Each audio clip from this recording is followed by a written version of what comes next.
Hello, welcome. Thank you for joining us. I'm April Knight and you're watching News 2. Topping our stories tonight, more police presence is what many Christiansted business owners are calling for. One business owner has collected over 100 signatures on a petition asking for the VIPD to install security cameras around the Christiansted downtown area. The petition also calls for more officers to patrol the business area more strongly in the evening hours while shopkeepers are closing up. Stephanie Brown has more. 3 years ago, I decided to open my own business, Cueros Leather Goods. Ingrid White, a retired school teacher and longtime resident of St. Croix, is concerned for the safety of herself and other Christiansted business owners. It's not good to hear that that long ago, a young lady from business worked until late in her office and she was followed by someone in a car. The Virgin Islands has experienced 5 murders, all taking place on St. Croix, as well as several gun crimes occurring throughout the territory. 49-year-old Kailash Banani is one of the 5 fatalities. Banani, a well-known businessman on St. Croix and owner of Panache Jewelry located in Christiansted, was ambushed and murdered while traversing out of the downtown area. Everybody was really upset, surprised, discussed that happened and the reality that it could happen to any of us. Ingrid expressed that she enjoys running her business in downtown Christiansted, but since the murder of Banini, she wants more assurity that her well-being is a priority. I like to close my business around 6:30, 7 p.m.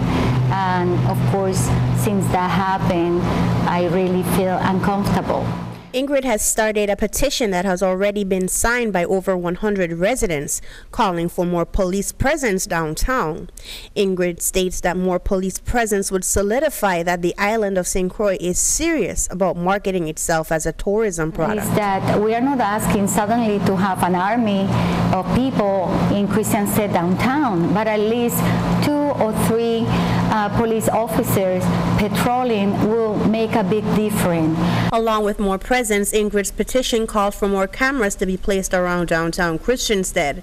At the St. Croix Chamber of Commerce first annual meeting for the new year, Ingrid presented Governor Albert Bryan with the petition. And then present to him the petition with 100 signatures, telling him that actually it was a symbolic number. He even told me that there was no need of petition, but I believe that once you see the signatures, and I'm still getting more signatures, it makes it a reality. Ingrid hopes that her concerns resonated with the new leadership in the Virgin Islands. Meanwhile, the Virgin Islands Police Department and Governor Albert Bryan began Operation Crackdown and announced that during the State of the Territory speech, he would unveil more plans to combat crime in the territory. For News 2, I'm Stephanie Shalana Brown. We will keep you updated. Back in 2017, revenue from Economic Development Commission businesses made up a significant part of the MAP administration's plan to drive down the deficit by more than $800 million. But over the years, the number of EDC beneficiary companies declined. Now, during the transition into a new administration, some businesses are left in limbo, waiting for approval or rejection of their EDC benefits, while the Economic Development Commission lacks a quorum for a board meeting. News 2's James Gardner has more. There's a lot of excitement when a new administration takes over. The swearing in, the balls, the naming of new administration members, but there can also be a time of uncertainty. Take what's going on at the Economic Development Authority, as 3 businesses, including Yacht Haven Hotel, are all waiting indefinitely for the final verdict on their applications for Economic Development Commission benefits, after 4 EDC board members' terms automatically expired at the end of the MAP administration. EDC companies enjoy as much as 90% in corporate and income tax cuts, as well as full exemptions on gross receipts, business property, and excise taxes. In return, they must maintain a certain number of employees and make specified charitable cash and in-kind contributions to the community. Currently, Jose Penn, Vice Chair Philip Payne, and Secretary Haldine Davis are still serving on the board until they find replacements, according to Wayne Biggs Jr., Assistant Chief Executive Officer of the Economic Development Authority. No, it's pending. Unfortunately, with the change of an administrator, all of our board members' terms have expired. So we don't have a quorum to have a meeting until new members are appointed by the governor. So we're just waiting that appointment, and then we'll take it to decision to the board once we get some additional members. According to a statement from Government House Communications Director Richard Mota Jr., given to News 2, no new appointments for EDA board positions have come across his desk. The appointments will still have to go through the Senate confirmation process, Biggs pointed out. Biggs said he would not provide an estimated time frame on when the new board members would be installed. It happens as a result of, as I indicate, we have 7 board members, and the governor has 3 executive appointments from his staff, and then he can select somebody from UVI or GRS by statute. What has happened really is we've lost the member from the St. Thomas district, or else we may have had 4. So it possibly could happen. I was not there during previous transitions, but the potential is there for that to happen in a fairly regular basis when terms have expired or somebody has resigned a situation and then you have a change in administration. So the potential for that happening is there. For News 2, this is James Gardner. We'll keep you updated. Well, former Senator Positive T.A. Nelson may be out of the Senate, but now he's stepping into a new role. The Bryan administration recently announced Nelson's appointment as Agriculture Commissioner. That needs to go through Senate vetting, and now the former senator finds himself on the other side of that process. Nelson said he's already identified key issues faced by the local agriculture industry that he intends to address when he takes the helm at the agency. Here's more. We know the department is seriously underfunded. So assistance in farmland preparation is an issue. Access to water is an issue. The abattoir it seems to be quite challenging on both districts. The inability to get insurance, the inability to get loans due to the short-term lease. So there are a myriad of issues that I believe can, to proper conversation, it can be alleviated. I see us both, the executive branch and the legislative branch, as both of our responsibilities is about providing service to the people of the territory, about providing infrastructure, providing a quality of life. So I may be in a different branch, but I still see us all on the same side. We should be on the people's side, the territory side. So it may be a little different. Of course, I'm going to have to go to a confirmation hearing. That is going to be different. I look forward to that. Well, turning our attention to crime, the VIPD is helping out another police outfit on the opposite side of the United States. On Tuesday, December 18th, the Seattle, Washington Police Department made contact with VIPD on a sexual assault that took place on St. Thomas. The victim told Seattle police that she arrived on St. Thomas on Sunday, December 2nd, when she was offered a ride by a man later identified as one Grant. According to the victim, Grant took her sightseeing and then took her to a private location where she began consuming alcohol and eventually blacked out. The victim said she woke up the next day, confronted Grant, who stated that they had sexual intercourse. An arrest warrant was signed and issued for Grant, 27 years old, and that was last Tuesday, January 22nd. He is charged with unlawful sexual contact first degree, and bail was set at $50,000. Grant was remanded to the Bureau of Corrections. Also, another arrest by the VIPD on January 22nd. Around 7 in the evening, a woman told police that she was held against her will by a male acquaintance named Aaron Chang. The victim told detectives that she asked him to take her to her job, but Chang refused and took her to Point Udall instead, where he assaulted her. The woman said she convinced Chang to take her to Christiansted, and there she was able to call for help. Chang, 34 years old, turned himself in then, at the Wilbur Francis command, he admitted to holding the woman against her will. Chiang was placed under arrest and charged with false imprisonment, kidnapping, and simple assault battery domestic violence. Chiang was remanded to Golden Grove pending his advice of rights hearing. No bail was set as per the domestic violence statute. Coming up next, federal employees seeking local help due to the federal shutdown. Plus, Filipino Virgin Islanders bring a popular festival to the Virgin Islands. All of that when we come back.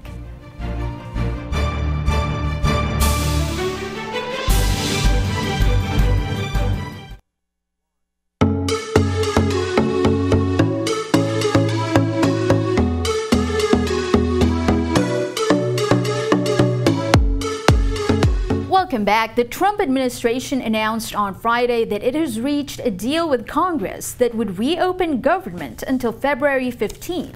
This is ostensibly enough time to give federal employees their back pay, but according to the Washington Post, that may not happen until late this week. In the meantime, some federal employees in the Virgin Islands said they still need help. We spoke to a representative of the American Federation of Government Employees Local 557, and here's what we know. The AFGE Local 557, based out of San Juan, represents more than 300 federal employees across a range of federal agencies. In the territory, the more than 100 members of the chapter are mostly Transportation Security Administration employees.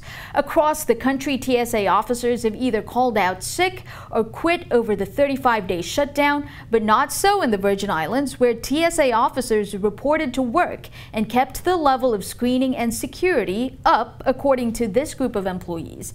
But they've missed 2 paychecks since the shutdown began. And while the organization on the whole cannot reach out to solicit for help, individual members have reached out to local utilities like WAPA as well as banks for leniency on their bills or help with taking out loans. But they were disappointed, they said. Here's more.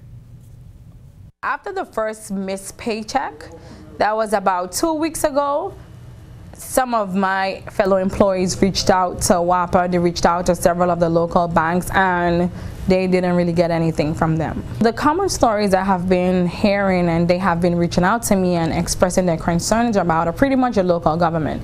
To this day, the local government has not addressed the federal government shutdown.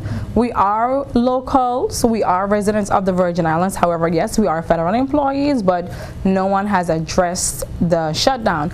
And also, they have reached out to different entities, such as different banks, and to include WAPA, and they have asked if there is any leniency in regards to the federal employees affected by the shutdown, and no matter what they call and say, they have not been given any type of credits, any types of assistance, nothing. Yes, we do understand that we do have to pay the bills.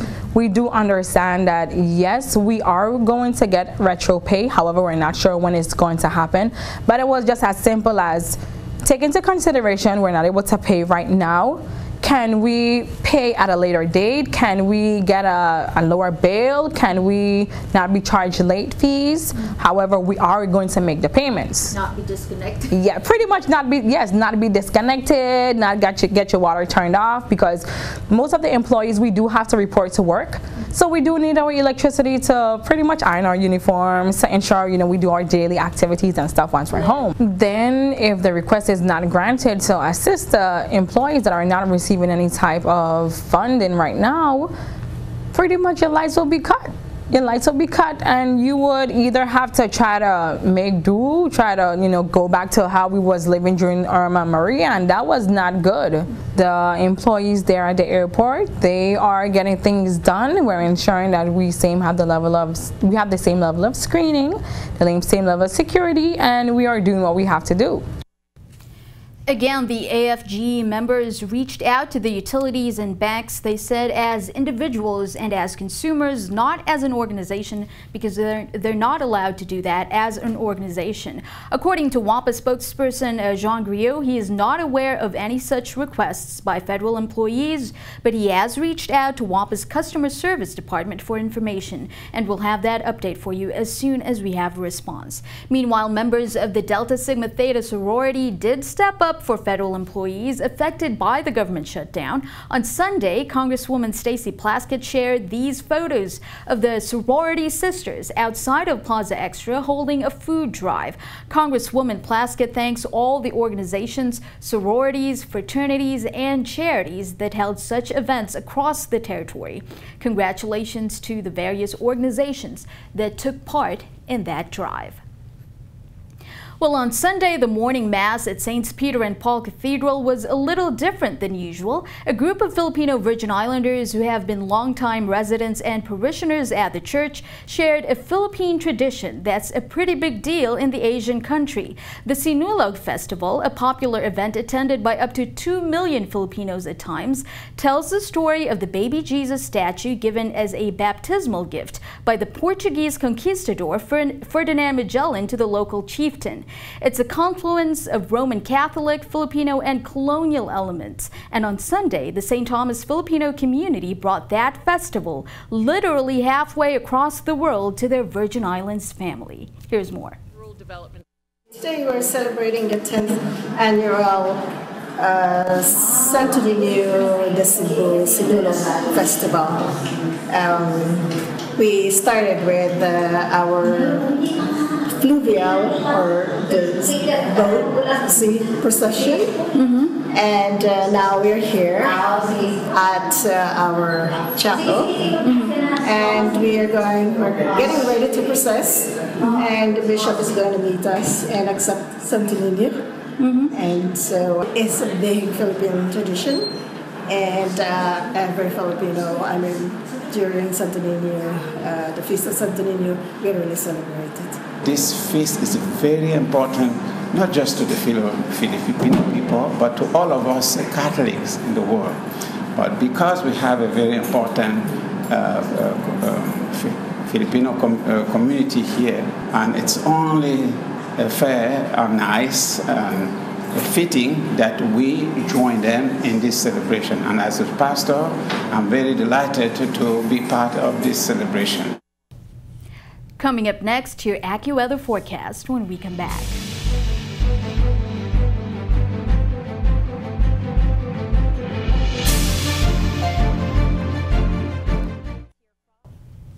Thank you for that. Stick around. News 2 Sports with Gary Anthony is coming up next.